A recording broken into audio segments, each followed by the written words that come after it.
called nares, N-A-R-E-S, and the opening are your external nares, because they lead where? To the outside. Now, where did the nares lead to? Oh, listen to me. They go into your nose, and into your nose, the ear wash, the ear goes in, and through which bones is the ear going through? Which bones is the ear going into? Someone said it. You're so bad, I'm sending it back to 121. Isn't it the septum? No one remembers? The ethmoid. I thought you said that. And what are the two little ones on either side of the ethmoid? Two words. Inferior conchae. Remember, the ethmoid has two parts of the ethmoid called superior and middle conchae, and there are two separate bones called the what? Inferior conchae. Now, listen to me. As the ear goes through, what are these conchae like? They're tunnels where the ear goes twisting through, lined by what kind of membrane always?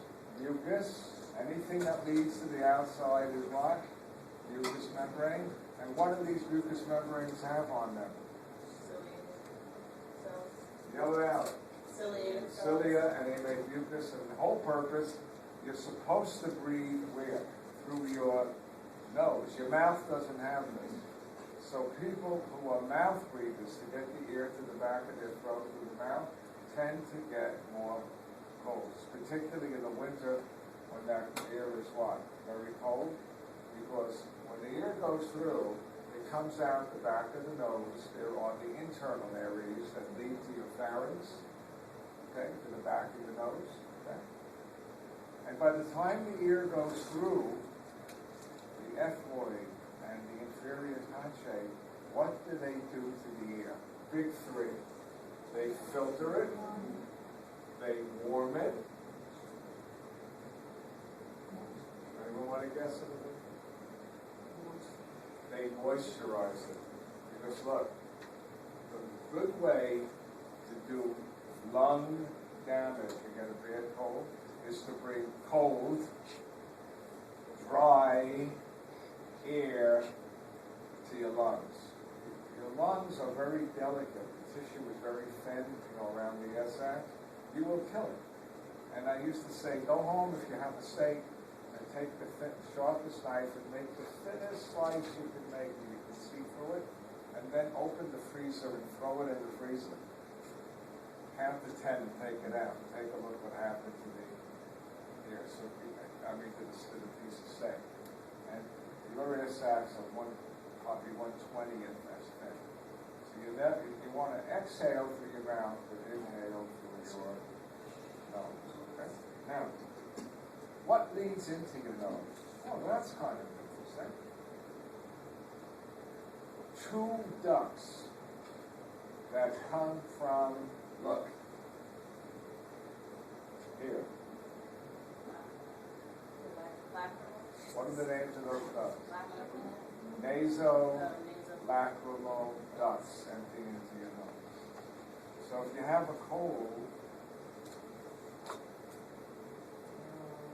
you get a runny nose. Because you make so much mucus, you know what happens? One of the problems. You ever notice someone has a cold, your eyes get a little watery?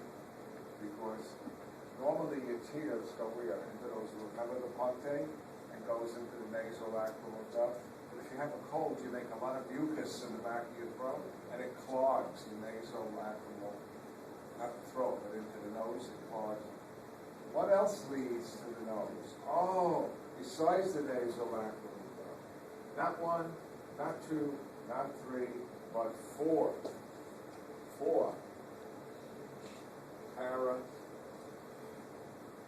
Nasal sinus. What's the sinus? It's an air-filled space in a bone covered by mucous membrane. And where are your four paranasal sinuses? Ready? Which bone? What bone is it?